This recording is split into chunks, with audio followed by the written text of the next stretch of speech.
চলুন দর্শক ফিরে যাই আমাদের আজকের অতিথি সঙ্গীত শিল্পী বন্যা তালুকদারের কাছে। আবারও ফিরে এলাম।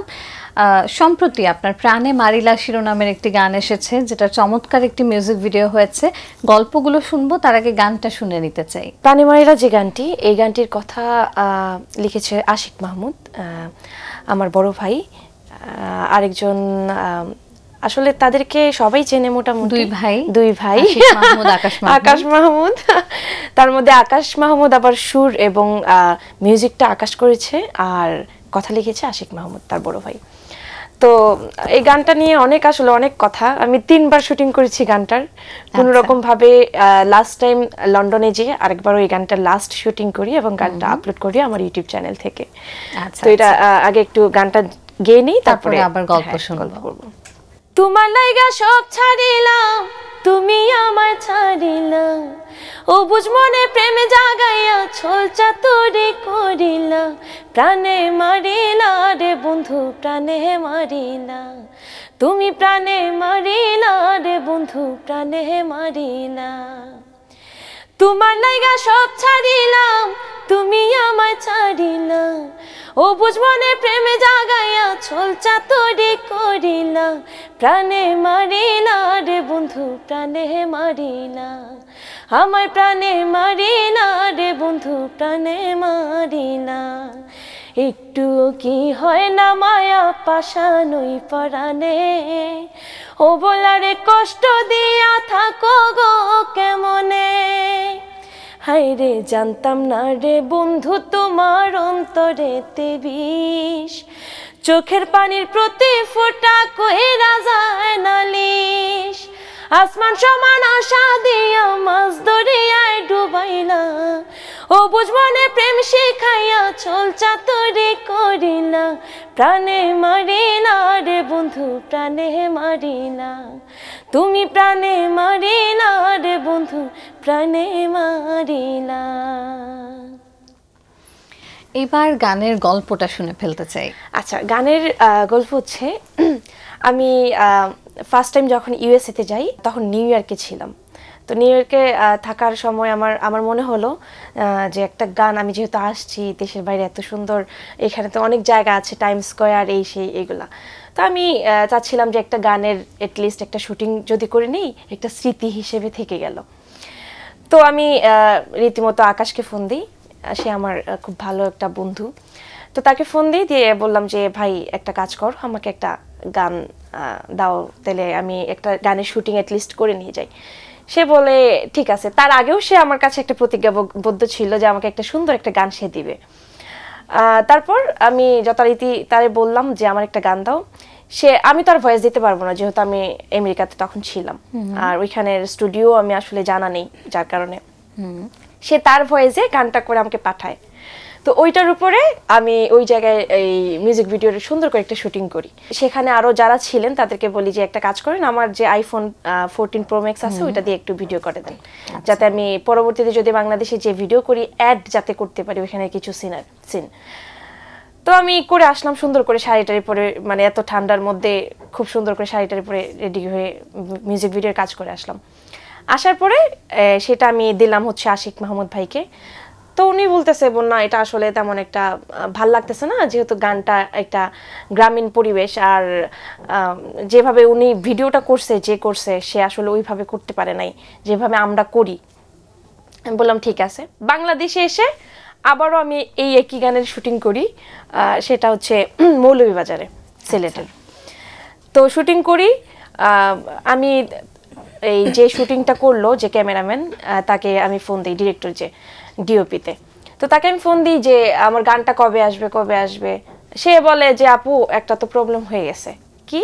আমার তো কারেন্ট চলে গেছিল, তখন আমার পুরো ভিডিওটি শেষ একদম, মানে কি জানি হয়ে গেছে, জ্বলে গেছে, ভিডিওটা আর দিতে পারবে না। তো এইটাও গেল। তখন আমি লন্ডনে, তো খুব রাগ, প্রচন্ড রাগ।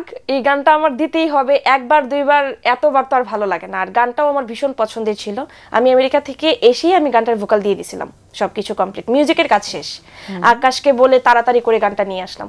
লন্ডনে যেয়ে আবারও আমি এই একই গানের শুটিং করলাম, প্লাস মানে আমি ভগবানকে ডাকতেছিলাম বারবার যে এইবার কি হয়, এই গানটা মানে ফাইনালি আমি দিতে পারবো কিনা, কারণ এত পরিমাণের কুফা লেগে গেছিল গানটার মধ্যে মানে বলার বাইরে। যাক, সবশেষে সব ঠিকঠাক মতো হলো এবং গান আমরাও পেয়ে গেলাম। হ্যাঁ, বন্যা অফিশিয়াল থেকে রিলিজ করলাম। যদিও হ্যাঁ, যে বিষয়টা যে গানটা একটু গ্রামীণ পরিবেশের গান, একটু আঞ্চলিক ভাষা বা লোকগান, তার সাথে ওটা তারপরেও যাই হোক মানে একটু ভিন্নতা আনার চেষ্টা থেকে হয়তো না, আমিও প্রথমে সেটাই ভেবেছিলাম যে আসলে এই গানটা লন্ডনে শুটিং করব। তখন আমার আরেকজন খুব কাছের একটা মানুষ, সে বলছে তুমি একটা কাজ করো, এখানে তোমার একটা ভিন্নতা আসুক, প্লাস সবসময় তো তুমি সেই একঘেয়ে শাড়ি পরে গ্রামের নদীর পাড়ে দিয়ে হাঁটতেছো, লিপসিং করতেছো, সে থেকে এখানে এসে টাওয়ার ব্রিজ আছে, অনেক কিছু আছে, তুমি ওইখানে যে শুটিংটা করো ভালো লাগবে। বললাম ঠিক আছে, সমস্যা নেই। আচ্ছা, এবার একটু শুনি অন্যান্য আর কি কি গানের কাজ ইতোমধ্যে হয়ে গেছে সেগুলো প্রসঙ্গে। আমি বাংলাদেশে আসার পরে আমি যখন লন্ডনে ছিলাম তখন তো অনেক কাজ আমার হাত ছাড়া, কারণ অনেক কাজই আমি করতে পারিনি, স্টেজ প্রোগ্রাম থেকে শুরু করে বিভিন্ন টেলিভিশনের লাইভ সবকিছু ক্যান্সেল। তো আসার পরে আবার সেই আমার পরীক্ষা, মাস্টার্স ফাইনাল পরীক্ষা ছিল। এখন ইদানিং কিছু কাজ করছি আবারও। লাস্ট আমি আইকি মিউজিকের সাথে চুক্তিবদ্ধ হলাম 4টা গানের কাজের, এগুলো নিয়ে কাজ চলছে। আর মাই সাউন্ড থেকে আরেকটি গান আসবে, সেটারও ভোকাল প্লাস লিপসিং দিয়ে আসলাম। আর টেলিভিশনে কিছু লাইভ চলছে। এই লোকগান নিয়ে এত এত ব্যস্ততা তো চলছে, এর মধ্যে নিজের চ্যানেলের জন্য কি একটু ভিন্ন কিছু করার কোনো পরিকল্পনা রয়েছে কিনা? আসলে আমরা যারা গান করি ওই টাইমটাই আসলে আমাদের হয়ে ওঠে না। দেখা যাক, আমি আসলে ওইটাই ভাবছি, একসাথে 3-4টা গানের কাজ একসাথে করে ফেললে পরে আস্তে আস্তে আপলোড দিলাম, ওইভাবেই আগাবো। তো এই যে এত এত মানুষের ভালোবাসা পাচ্ছেন, যদি একটু শুনতে চাই যে মঞ্চে বা স্টেজে যখন গান করছেন তখন কোন গানগুলোর প্রতি মানুষের ভালোবাসা বেশি দেখতে পাচ্ছেন? এক এক জায়গায় এক একটা ধরন থাকে, যেমন দেশের মধ্যে দেশের বাইরে কোথায়। কিন্তু আমি আসলে বেসিক্যালি ফোক গানের জন্যই আমাকে সবাই চেনে। তো সেক্ষেত্রে আমি যখনই প্রোগ্রামে যাই ফোক গানের রিকোয়েস্টগুলোই বেশি পাই, যেমন আব্দুল করিম, রাধারমন দত্ত, তারপরে দূরবীন শাহ, আমির উদ্দিন বা এই টাইপের। এটা শুধু যে দেশে তা না, দেশের বাইরে ফোক গানের আমার মনে হয় আধুনিক গানের চেয়েও প্রবাসী যারা আছেন ফোক গানটাই তাদের বেশি পছন্দ। যেমন লন্ডনে যখন গেলাম তখনও সেম দেখলাম, আমেরিকাতে যখন গেলাম তখনও একটা বেল্ট থাকে যারা শুধু ফোক গানেই শুনে। তো আছে অনেক জায়গায় থাকে যে অনেকেই আবার এর মধ্যেও আবার ডিফারেন্ট কিছু শুনতে চায়, যে বল না আধুনিক একটা গান করো। তো আমি দর্শকের চাহিদাটাই বেশি দেখি, দর্শকের চাহিদার কথা মাথায় রেখেই আসলে কাজটা একটু বেশি করা হচ্ছে। এই পর্যায়ে আরো একটি গান শুনতে চাই, কোন গানটি শোনাবেন? ভীষণ একটা পছন্দের গান, মানে আমি যখন একা থাকি বা আমার মন খারাপ থাকে তখন আমি এই গানটা গুনগুন করেই গাই। গগনেতে ডাকে দে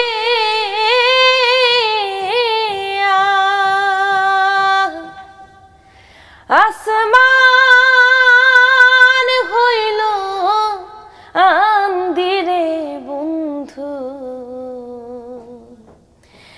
আমি তোমার নাম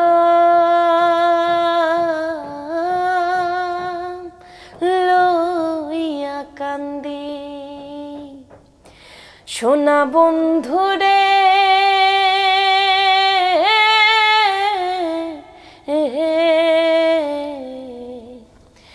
আমি তোমার নাম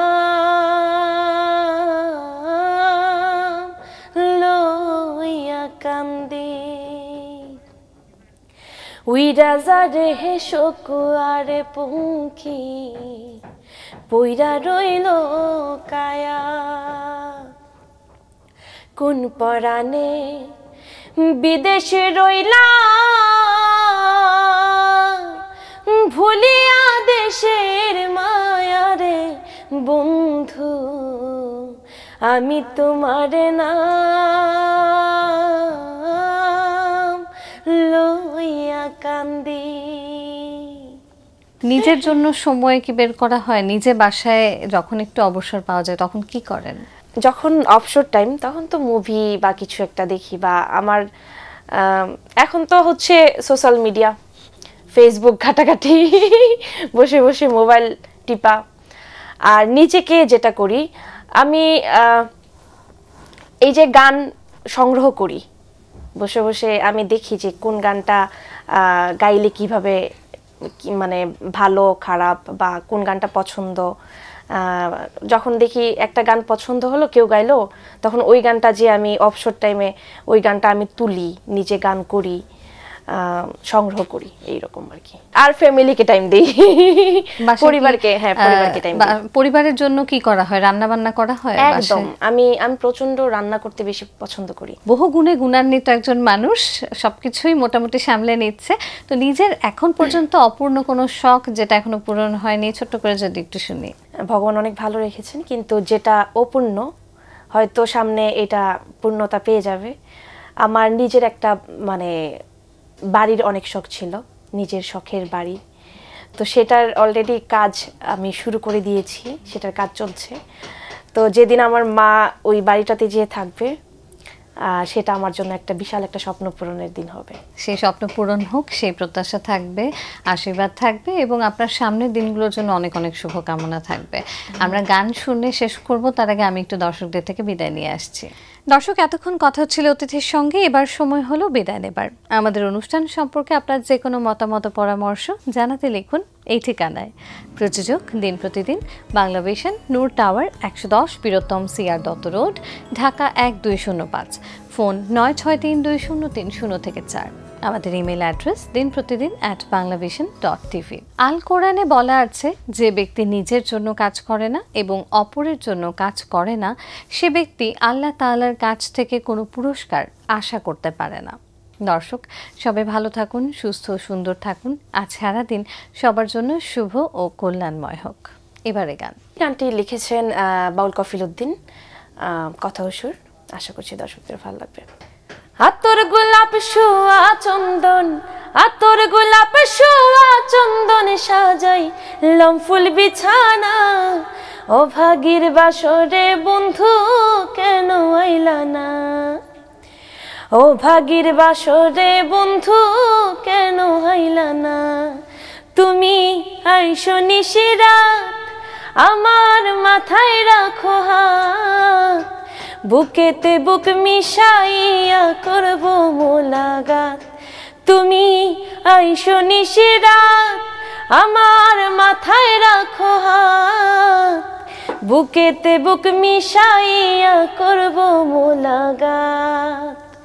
প্রাণে আর দিও না আঘাত, প্রাণে আর দিও না আঘাত, তোরে মুরকেলে শোনা। ও ভাগীর বাসরে বন্ধু কেন আইলা না, ও ভাগীর বাসরে বন্ধু কেন আইলা না।